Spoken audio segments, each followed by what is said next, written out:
Good evening, poultry keepers, and thank you for joining us for another Poultry Keepers 360 Live. We have got a good show for you tonight, so it's very timely.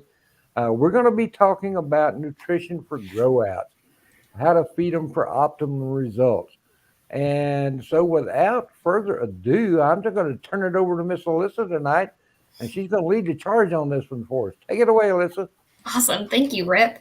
Yeah, so like Rip said, we're going to be talking about nutrition and feeding during like the pullet phases. But before getting into that, I wanted to mention feeder space because I think that's equally as important when we're talking about nutrition. So we're going to talk a little bit about spacing, then jump into nutrition. And please feel free to ask questions as we go, or if you have questions about specific feeds. Talking about nutrition on like a webinar type like this, people are all over the country. So what you're going to have available to you is going to be very, very variable.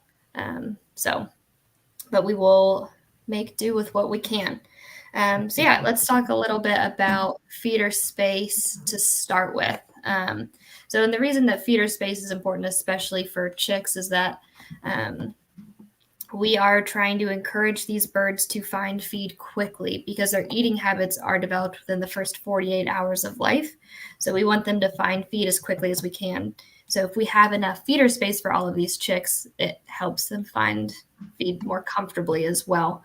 So to start with, pretty standard is if you start them at a quarter of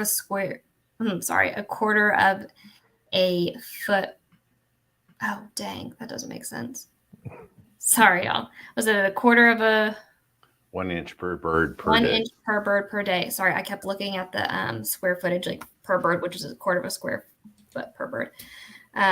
So 1 inch per bird. You want to do that for the first week and increase by a quarter of an inch weekly. And then by 8 weeks, we're looking at 3 to 4 inches per bird. And again, the beginning of their life. So those first few days, we want to maximize feeder space. So if you have like an old lunch tray or some kind of tray that you can set out for the birds and put feed on top of, that's going to help encourage them to find feed faster.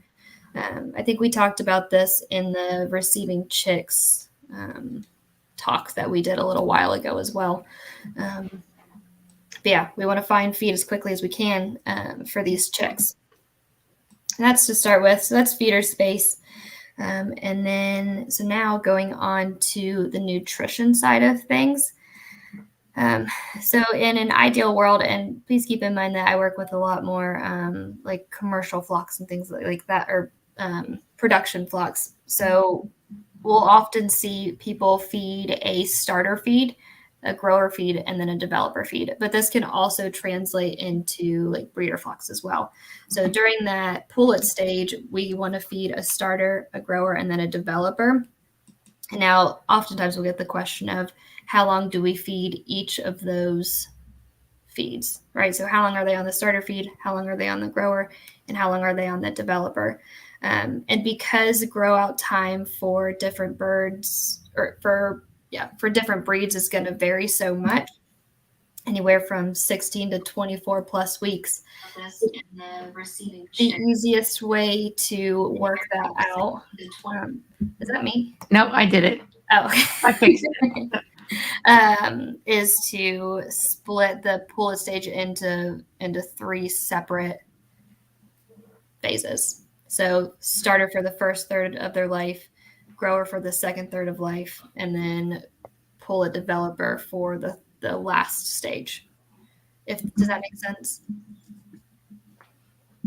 Yeah. No.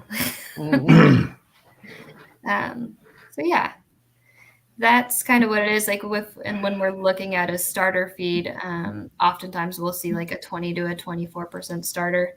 I think that a 20% is going to be great, and that's probably going to work the best.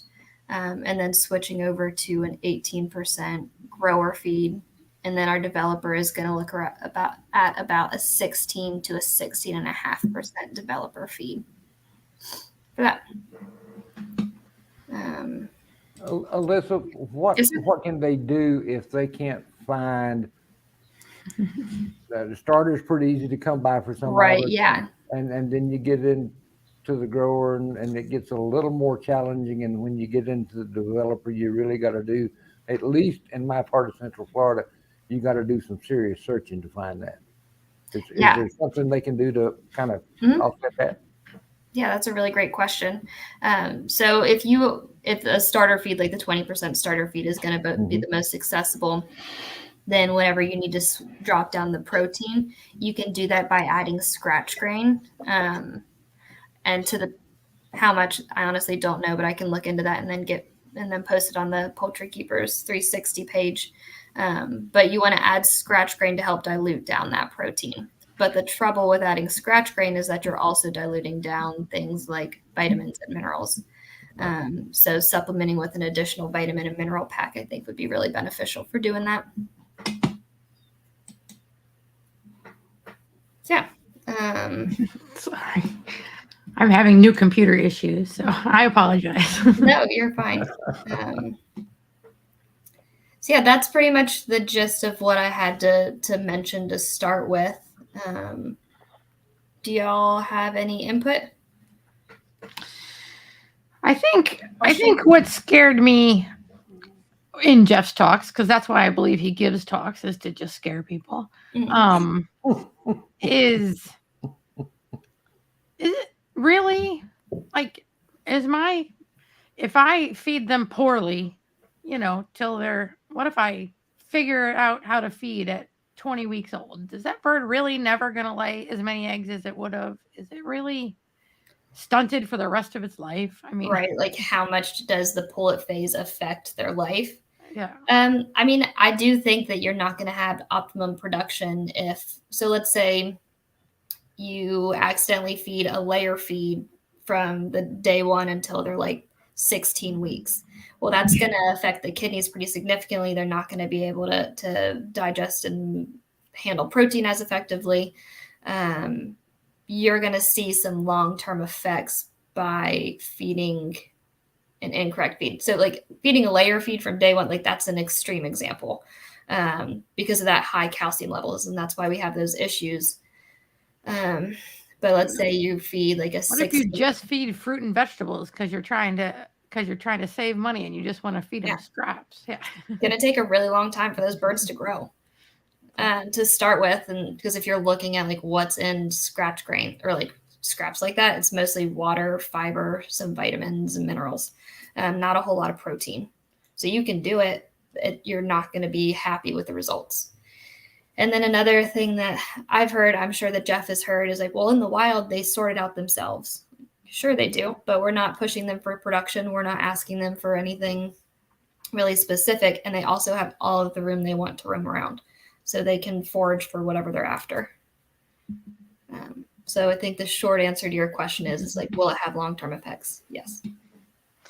I feel like this is the phase during grow out that people start to struggle. It's real easy to feed a baby chick exactly how much it should. I mean, like it's just easy. They don't eat very much, but right now the birds are getting bigger. They're eating more. Everything's getting a little tighter. I mean, money wise and all that to get. So. Yeah, just trying to look at ways that you can cut feed costs. Is that what you're?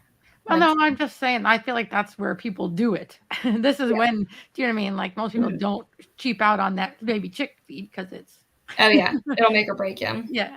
But I just. Yeah. Well, and as they get a little bit older, I see what you're saying. You're like, well, they can handle a little bit more, just like toughen them up almost.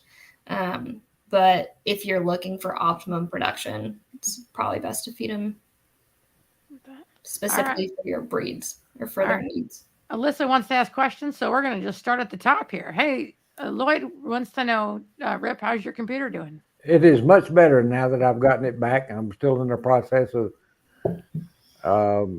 getting some of the software reinstalled.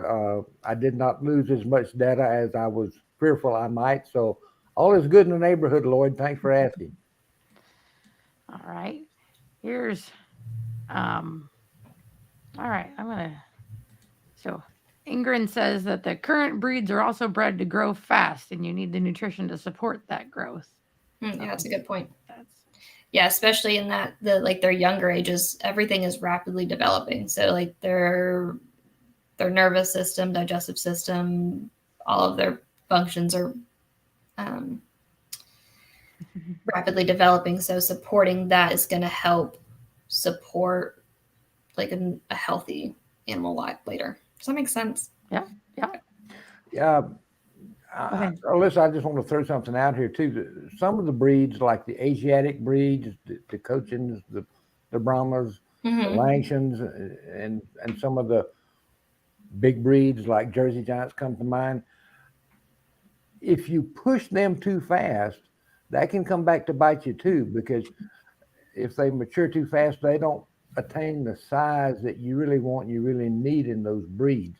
So it's, like we were saying earlier, all breeds are not created equal. So it's really not a one size fits all proposition. Yeah, and that makes that even harder because figuring out specific nutrition for each breed is difficult. I mean, and you'll find random websites that swear that this is the best way to feed the bird. Maybe it is, maybe not. I don't know. So you were saying that those larger breeds, they can get too big. Are you saying they can get too fat? They can get too fat, but if they mature too fast, and I'm going to use Jersey Giants as an example. Okay. For about the first 12 months of their life, they're building bone structure. They're not putting on fleshing. And if you force that fleshing growth, you don't get the size, because they are a huge breed, and they were created primarily as a breed for processing for not broilers, for roasters in the New York markets. And so they wanted them to grow slow. The male, sometimes it would take them 2 years to reach full maturity. That's a long time. Yes. Gotcha. Yeah, there's so much variation. It's interesting. The breed to breed variation is really incredible. And you talk about some of the breeds like long tail breeds, for example, like Phoenix, where they'll have 6, 7, 8 foot long tail feathers. And you factor in the drain of producing those super long tails on the bird's body and the nutrition, and it's kind of all bets are off. It's you can't go by the literature you find on the rack and on the internet sometimes. Right. All that extra methionine and proteins that needed to go into that. It's interesting. All right, Rep, here's your standard of the day challenge. I don't have my standard here, and you took yours home. Just if you're, I'm sure he knows the standard weights, but the standard does. So the cockerel is 10 pounds. The cock is 12. But I don't know what they're exactly considered at 1 year old. Are they a cock at that point? There's always a little iffiness on it. And the standard allows for some variation in weight at both age groups. So it's just something you kind of have to watch and pay attention to. And, if you have a question, reach out to the breed clubs. A lot of them have Facebook groups online, and they're more than happy to provide you with information and share their experiences. If you've got your birds from a breeder, go back to that breeder and say, hey, here's what I'm experiencing. Here's what I'm seeing. How does that measure up based on what you've done and what your birds have done for you? And let me just throw the female out there, because I only said the male. So the hen standard weight is 9.5, and the pullet standard weight is 8 pounds. So optimum, ideally, if we're going to believe the whole birds are most productive when they're at their weights in the standard, then you want to be in that 20% over, 20% under Correct weight range. I think you and I were just having that conversation today in between videos. But it is, I have always believed that the weights established in the standard of perfection are really important to us if we're going to have birds that will do the job they were created to do, whether it's produce meat, whether it's produce eggs, whether it's to grow fast. You know, all of those factors figure into that equation. And it can be a challenge getting past your initial learning curve with some of those breeds, but it can also be very rewarding. And at 1 year, would you ever? Is a Brahma is a big bird. Is it done growing at a year, Rip, or No. are we're still in the developer phase Yeah. at that point? Again, they won't take as long as Jersey Giants, but at least probably 18 months to get full growth potential out of them.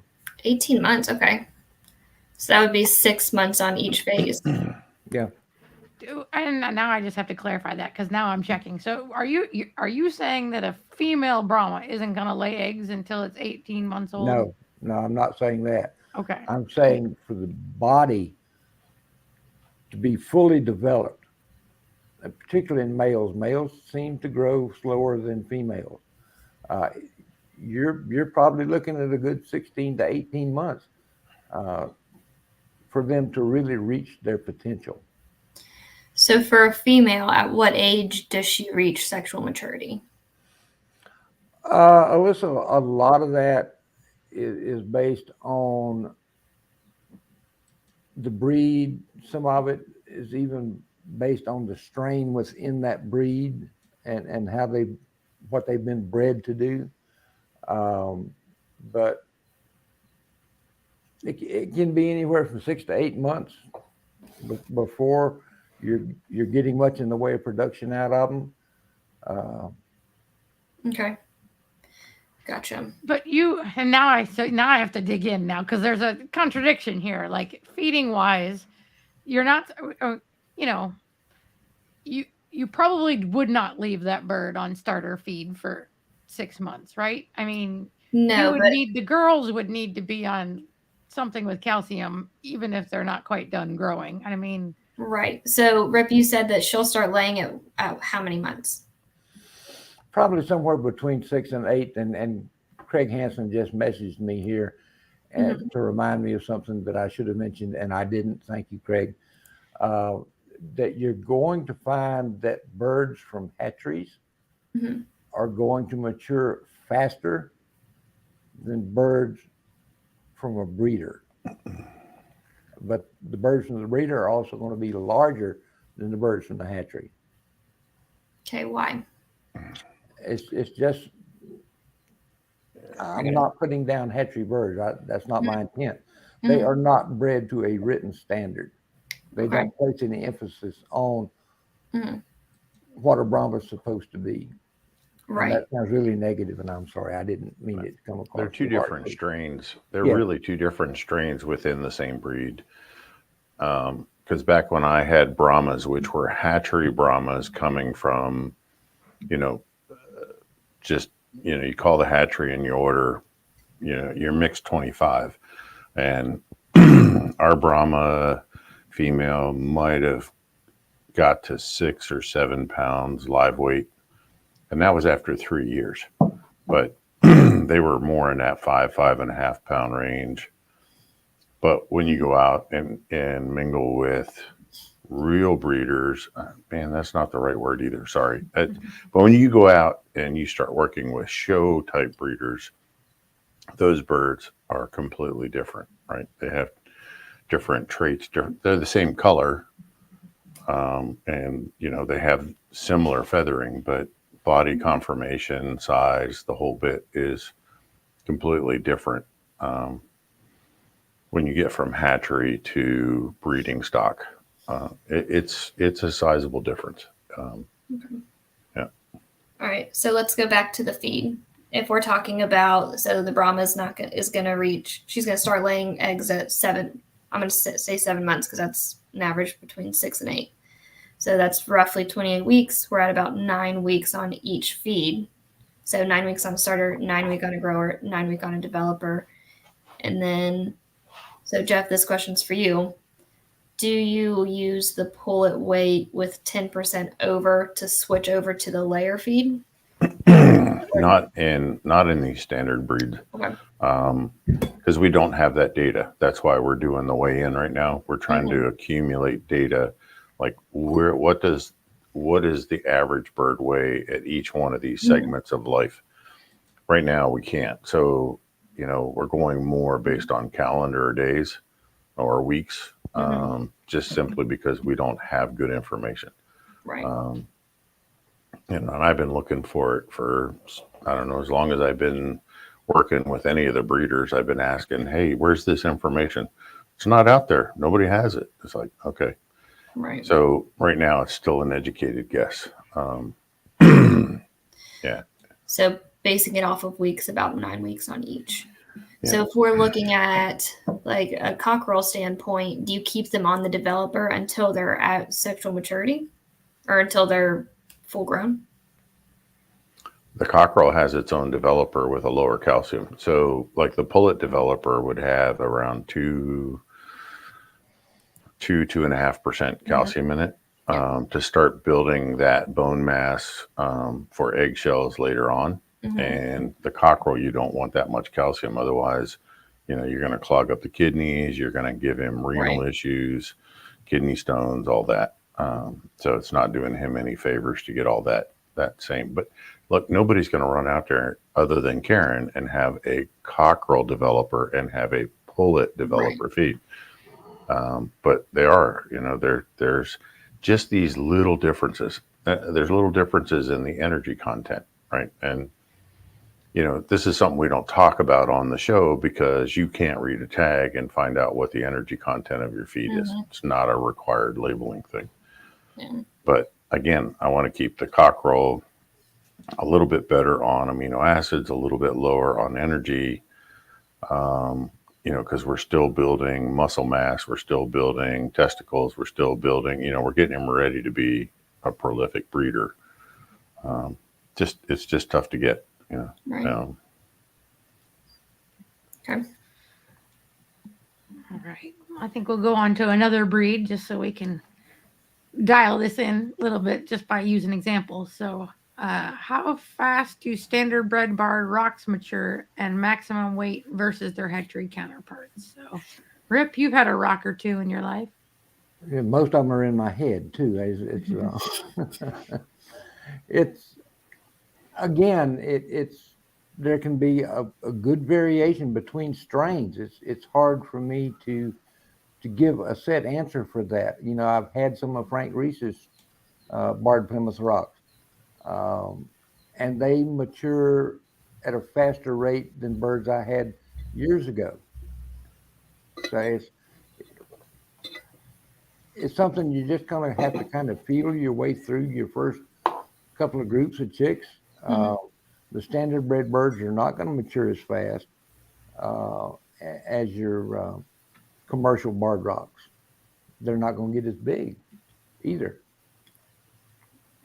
Okay. And just to say the weights, so the standard weight for the Plymouth Rocks are a cock is at 9.5, the cockerel's at 8, the pullet's 7.5, and the hen is 7.5, and the pullet is 6. So those are the standard. And your commercial barred rocks are going to be probably closer to pullets weighing in around 5 pounds.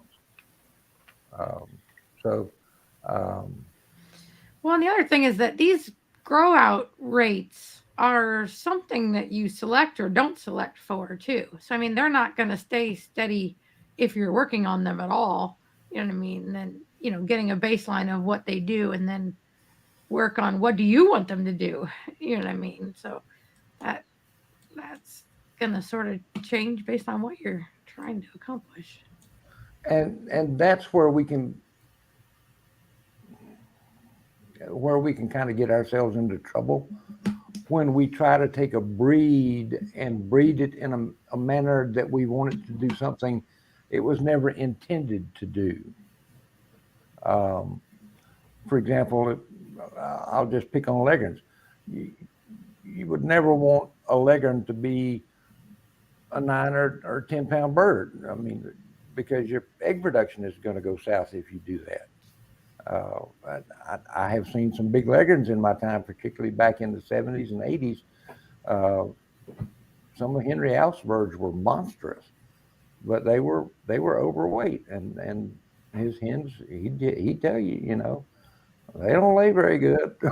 Well, yeah, I guess why. I think Amy has a good question. So, would you honestly make a different, feed hatchery birds different than you do standard birds if you were growing them out? Oh, that's an interesting question.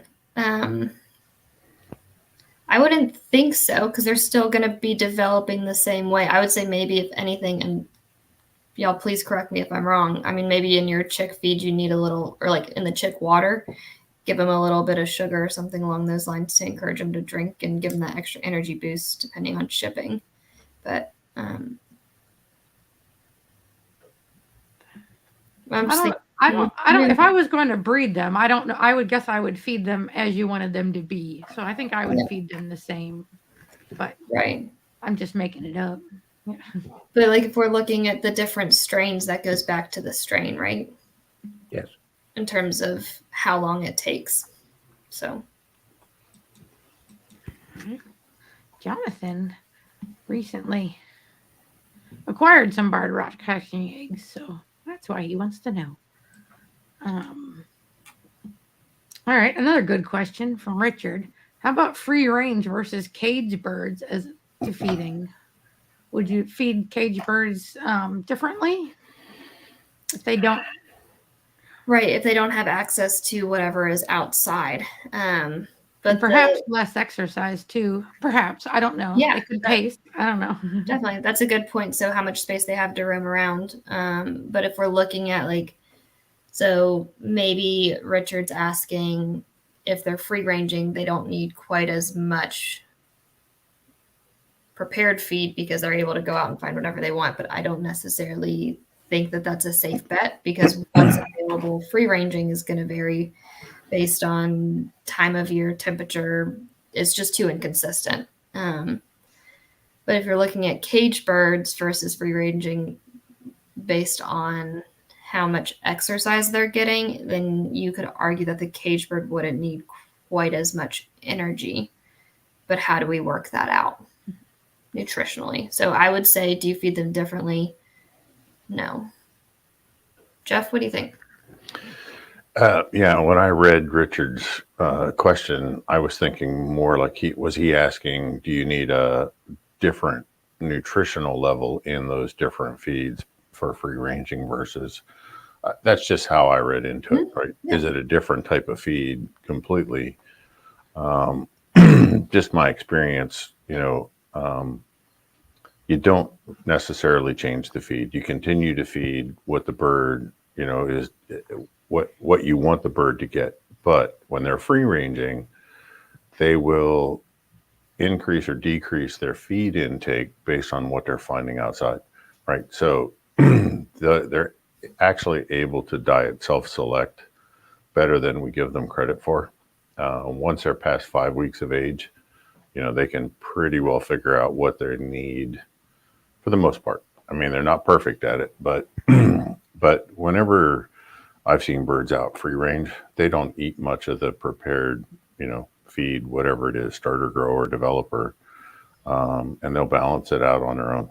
They definitely do better free ranged because they are finding those things out there, insects, whatever. But I would not change the type of feed just because of free range or not free range. They need to have access to what they need, regardless of, what environment they're in. And I have to admit, I don't quite know what Lloyd is asking here, but how about regular breeder feed and free choice aragonite? Maybe read is supposed to be feed because the R and F are close to each other on the keyboard. Yeah. But regular breeder feed is off. I don't understand that question either. I mean, free choice. Let's handle the second part. Are we okay with free choice aragonite? I'm okay with free choice aragonite. Yeah, that's fine. So, it just depends on what that calcium level is. But, in Lloyd's case with adult birds or mature birds, Yeah, he can feed a regular breeder feed and still offer oregonite or oyster shell free choice alongside, and they'll self-select how much calcium they need or they want. So Yeah. Right. But I would not recommend feeding a regular breeder feed to chicks. Wow. Okay, good. All right, Rip, we're going to you for one. Wow. Rosecomb Rhode Island whites having trouble keeping the nice bright yellow in the grow outs once they hit the ground. Is there something that's missing? Stan, I would look at, do they have access to fresh greens? That can really help yellow up the legs. Corn can help to some degree. But I've honestly had more success getting yellow in legs with fresh grass and the carotenoids in that portion of their diet. Alfalfa meal is really helpful for that as well.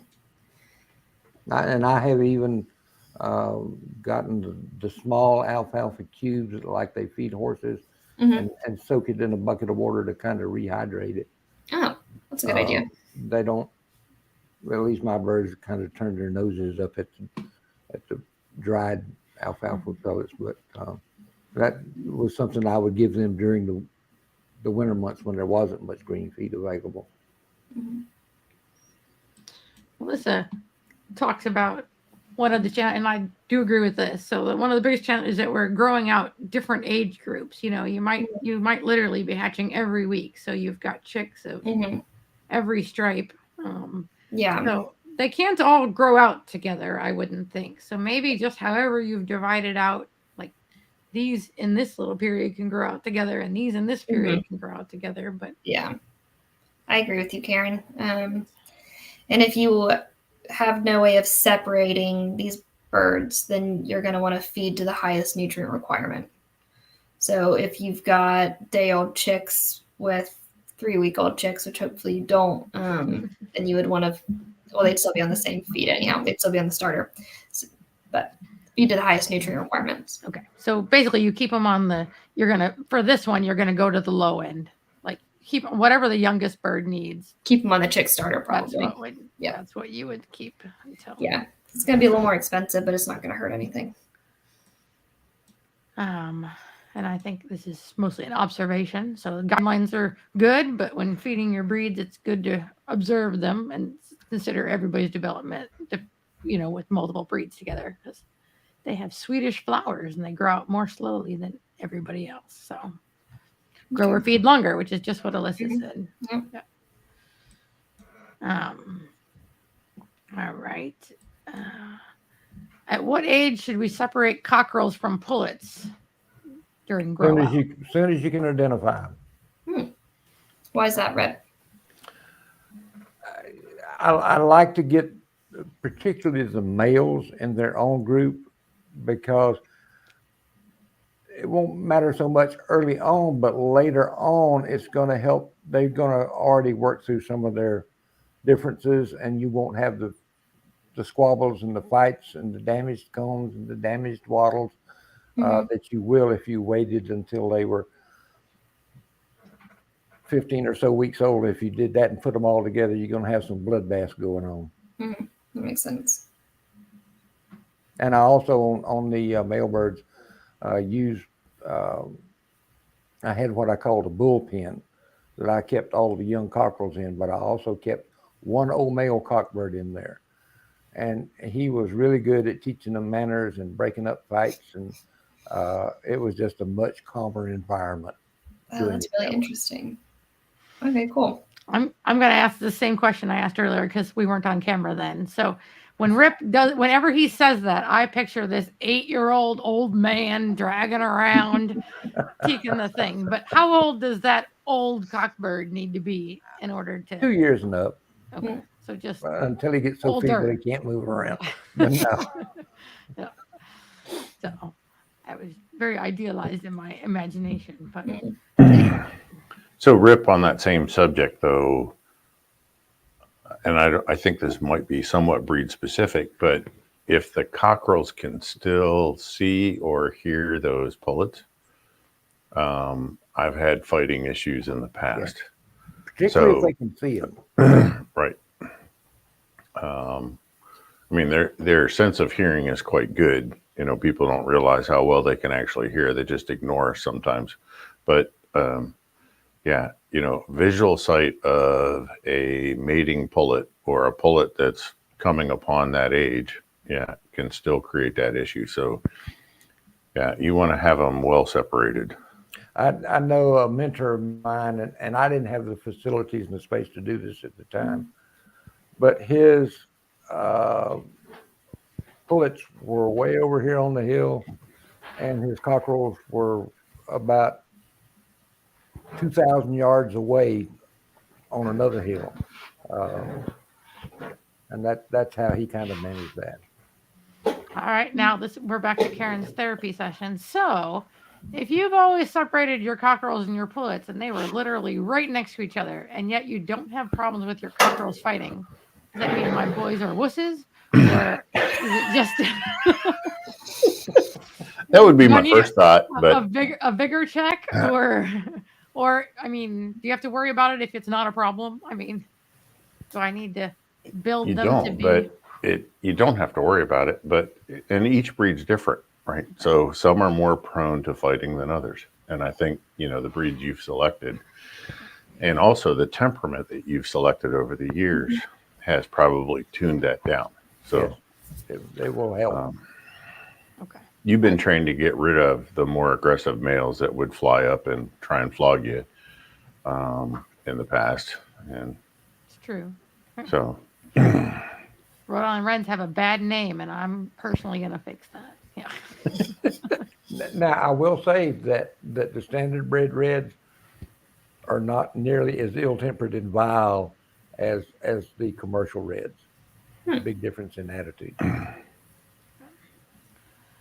All right. yeah, and that's where I saw it. That's why I brought that up. Is these were actually commercial reds that were, and there was no, you know, there might have been a stray chicken running through the yard. They were raised actually separately for meat purposes, and you know, at 16 weeks, if you didn't have a home for them, they were just ripping each other apart. They got ugly. It was, yeah, it was total carnage in there, right? So.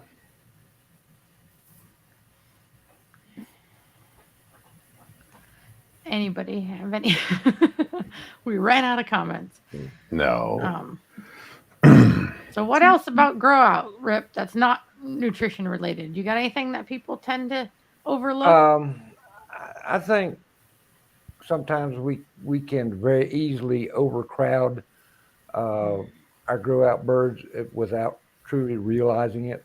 The guidelines set forth in most extension publications are focused on commercial birds.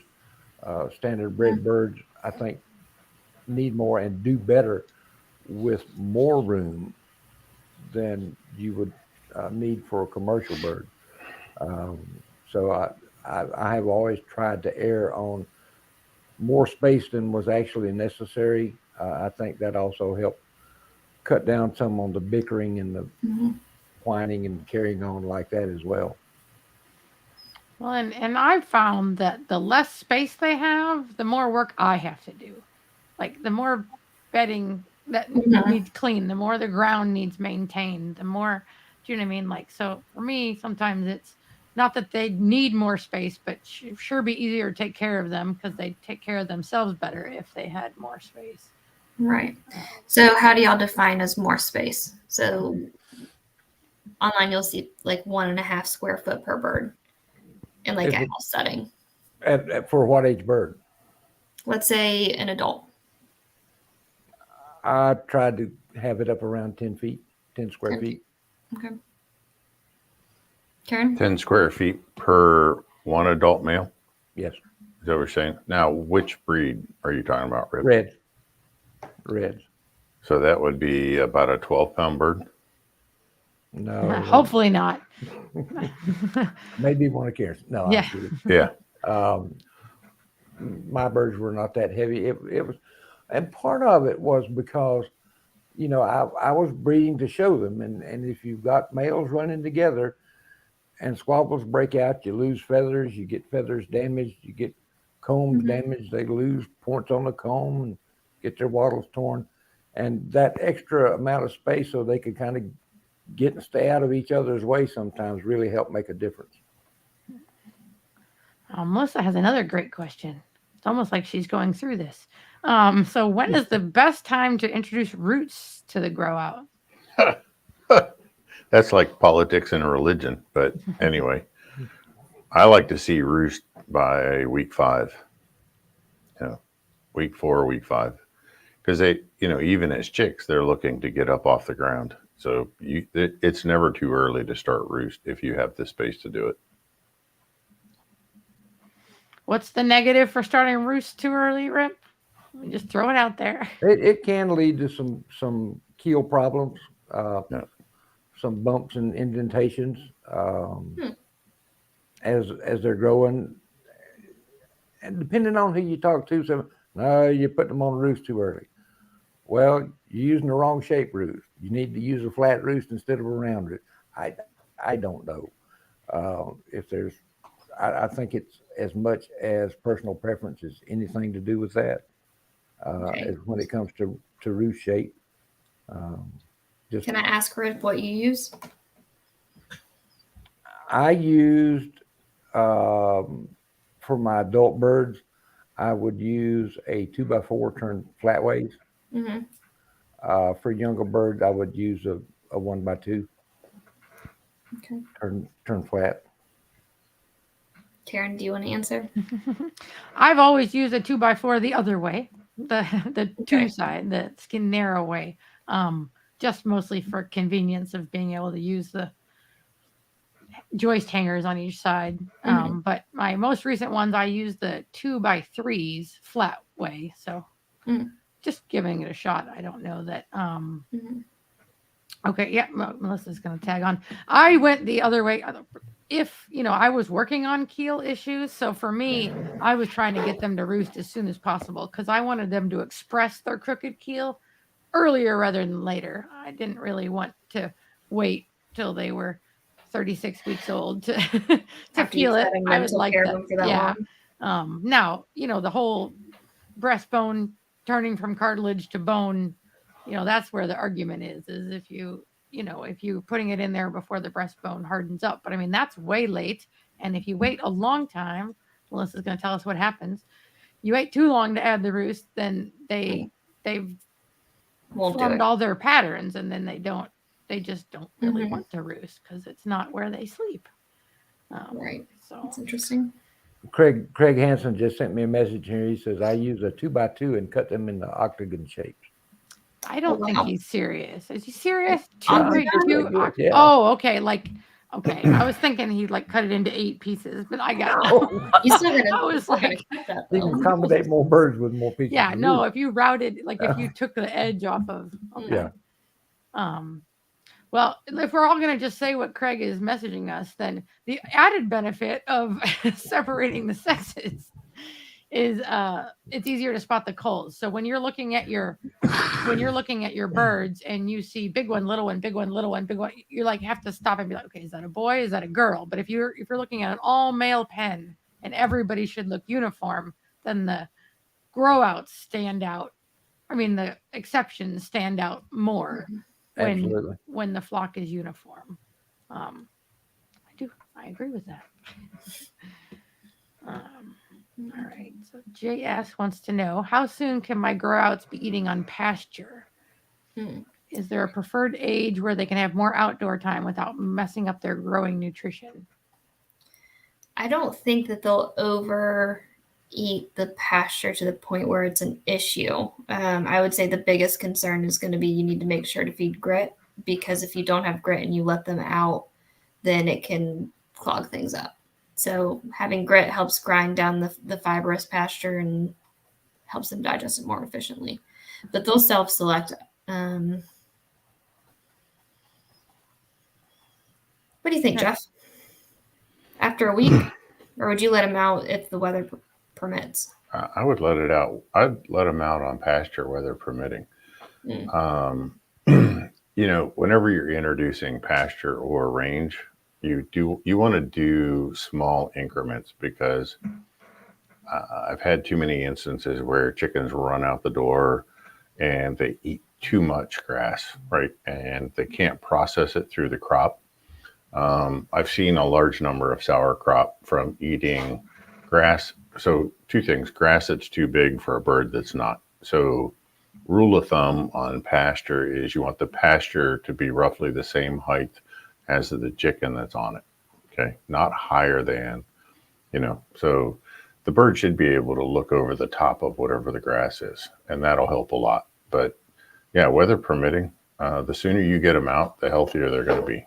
Then you're not going to mess up their grower nutrition at all. And I'm just going to throw this out here because something else Karen and I were talking about today when we were talking about featherweight or feathering rates. Sorry, that the sooner the chicks are out and about, really, that's going to improve your rate of feathering. They're going to feather out a lot faster. Yeah, I was saying that, sort of the general thing you hear when you just go out and look for how do I get baby chicks and what do I do? It's don't put them outside until they're fully feathered. And I mean, that's 8 weeks for some breeds. You know what I mean? Yeah. Like, so I think that knowing your environment and knowing your strain, but I personally want them out way before that. Yeah. But all right, let's see. Is there any benefit in keeping one rooster with a group of hens as a means to keep social order and avoid fights between the hens? I've never done that, so I can't speak to whether it's more advantageous to do that or just to let the girls be girls. And here again, I come at it from a exhibition perspective, is that I didn't always want males with my females because, again, you're going to get feather damage. Yeah. So there may be an advantage. I'm just not aware of it. I've heard someone say that they'll keep roosters with their hens for predator protection. And I don't know if does it work? I've never done it specifically for that. I have seen the males seem to be more alert and keyed in to be aware of predators, and they'll put the alarm out there, and those hens will sure respond to it. Okay. Yeah, and again, it depends on the breed. So seems like some breeds are much more aggressive towards predators and will, run them off or guard the flock or be the alarm system. And others are just kind of brain numb, and they're the first thing that the predator picks off because they're standing still and they ain't smart enough to get out of the way. So, but to Ingrid's question, it's, keeping a rooster in there, the ratio should be 10 or 12 to 1 hens to per rooster. So if you have too many hens with one rooster, he can be the target of their aggression. So it's not really fair to the rooster. Much over 20 to 1, then it can be a problem. I've seen the hens just beat the snot out of a rooster, whether he's not performing, whether he doesn't look right, I have no idea. But so if the ratio is right on a smaller flock, you can do that. But if you're going to show, like Rip said, whoever the rooster's riding is not going to be show quality, right? You're not taking that hen to the show. Right. Agreed. This isn't very relevant, so we can just make it. But I have to ask: you can AI birds, right? Yes. How standard of a practice is that? I'm sorry. How what? Is it How often are people doing it? Like, is it more often that they'll have a rooster or AI? I will go back to Craig Hansen again. Mm-hmm. He almost exclusively AIs all of his coachings, Okay. except for a couple of varieties that I'm aware of. Gotcha. And he can keep his birds in show shape much, much better that way. Plus, it helps with fertility. Okay. But that's not the if you went percentage wise, I do. you wouldn't say even 50% of birds are AI'd. I would say much more No. are done Okay. the other way. Primarily, you're looking at breeds like Cochins, maybe some other Asiatics, Cornish. Mm-hmm. Okay. Yeah, sorry to get us off track, but No, just, that's- you're good. As we're coming to the end here, I think it's yeah. So, all right, Rip, are we going to be able to talk about the spreadsheet next week? we are going to show? talk about the spreadsheet next show. Yep. My computer is up and it's cooperating. Yeah. Fingers crossed that it doesn't go south and blow up between now and then. Because we were able to, because we had to delay it from this week, we're actually going to try to physically use it tomorrow. So we're going to give it a run through and see if it works as we agree and see if our numbers come out to how we think it should. So, all right. So, ooh, look at here. If you want a guard rooster, so if you want a broody mama and a guard rooster, you should have an extra flock of silkies going on. So, and Silkies that's are another quite breed that small. they AI too. Okay, they are. Because what's a full-grown silky weight? Not much. Yeah. It's funny. Silkies in America are Bantam, but if you go over to England, they're large fowl. I do feel like they're one of the bigger bantams, aren't they? No. No, I see not the really. weight on the standard is 36 ounces for the cock, 32 ounces, So 32 and small. 28. So, yeah. That is 2 2 pounds. pounds. That's what. Yeah. But game roosters are small too, and to me, and they managed to do some damage. So, all right. What do we got? There, Lloyd. Lloyd has a plea. Craig, can you hear Lloyd's voice? Please bring Craig to the show one day if he's okay with it. Lord, we'll do anything we can to get Craig on shore to have to offer to pay him to do it. So That's true. Or he's flying a camera to him. Yeah. he's a great guy, and I thank the world of Craig and admire him very much. So excellent advice, Lloyd. Oh, here we go. We got one more. How do you deal with an aggressive turkey? You throw a silky at it. Sorry. All right. Sorry. Anybody have a real Oh, answer? That wasn't right. You shouldn't have said that. Well, I'm sorry, that just blew my concentration for the duration now. Anybody have any advice for Jonathan and his aggressive turkey? I've never raised many turkeys, so I'm probably not the best qualified to respond to Jonathan's request. Sorry. Oh, yes. Thank you, Carol. I did miss a question from Shaggy. How do you break up? Oh, that's good. How do you break up growth and development for bantams? Rip, do you know? Do they develop quicker? Like, I don't necessarily think so. In my experience with some of the bantam breeds, they kind of tend to follow along after the large fowl, like the Asiatic breeds are going to be a little bit slower. So still a third, and a third. You just be the same. Yeah.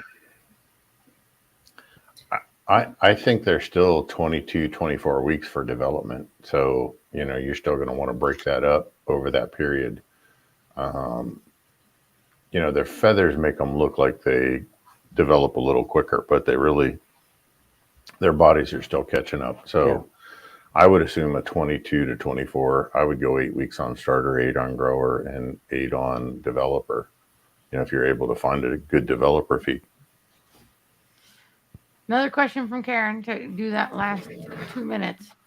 Is there ever a time in your standard bred birds where you would call against an early layer? Like where she's just laying too soon and you wish that they didn't because they're not at full body weight yet, right? They're not Right. done growing. Well, that goes back to my question earlier. So, like, when we're laying or when we're feeding pullets that are bred for egg production, so for like eggs for consumption, Leghorns, yeah, there's a certain weight that we're trying to hit at like the pullet when the pullet starts laying. So if her body weight isn't big enough, she's going to lay smaller eggs for a longer period of time. So should we keep her on that developer feed until she starts to fill out more? Or do you put her on a higher protein layer feed? And one question that I would have to ask if I was to encounter that particular situation, can I determine if the bird is just precocious or have I inadvertently forced her into early maturity? I'm going to sound ignorant here. What does precocious mean? It's what your grandchildren are, always. But you can define it there, right? When in doubt, throw a Silkie at it. I mean, ahead of their time, precocious early is developing. doing things ahead of schedule. Gotcha. So Shaggy's saying what I was sort of thinking, that early layers tend to stay small. They don't finish growing out because they've switched. Their brains have sort of, now they still, I used to believe when I was first understanding it that like the minute they started laying, they stopped growing. And I now know they do keep growing. I mean, obviously my birds have kept growing bigger and bigger. But they're, their general rate of growth tends to slow down once they've sort of switched that switch over to now I lay eggs. I'm not just putting on body weight. Yeah, but everybody understands that light actually plays one of the biggest role in when that first egg arrives. So you're timing your hatch, so she is fully matured when spring shows up the following year, February, March, and the days start getting longer. You need to be ahead of that curve or be able to control the lights. So as soon as the days get above 12 hours and start increasing, something in her head, there's a pituitary gland that says, hey, it's time for you to start, putting out eggs, right? No matter what her size is, that's it. So it's the light that's really messing them up. And we've got to get in control of that, I think, to avoid those early layers.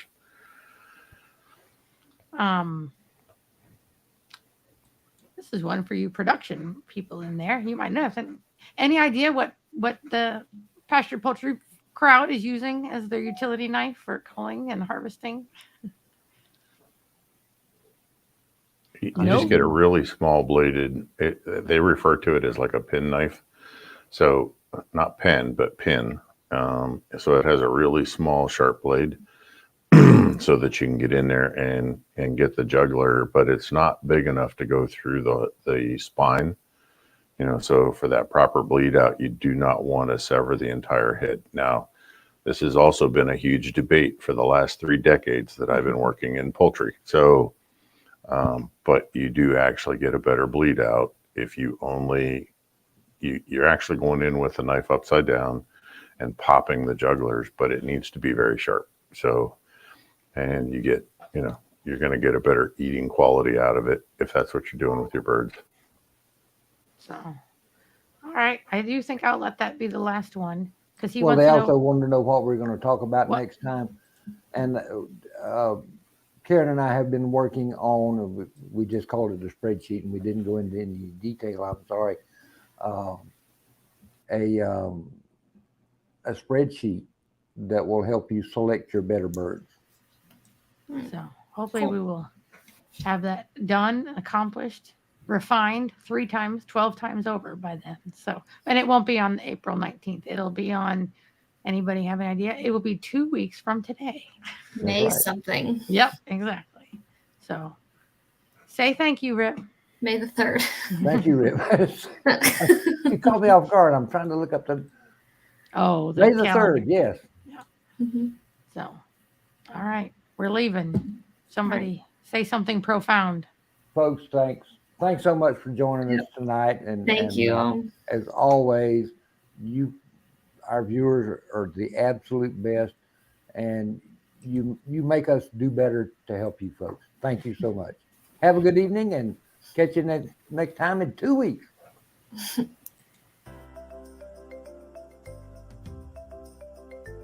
We hope you've enjoyed this presentation by Poultry Keepers 360. All rights are reserved. This production has been made possible in part through the generous support of the Fur Trail Company, manufacturers of gardening and livestock products that are better naturally.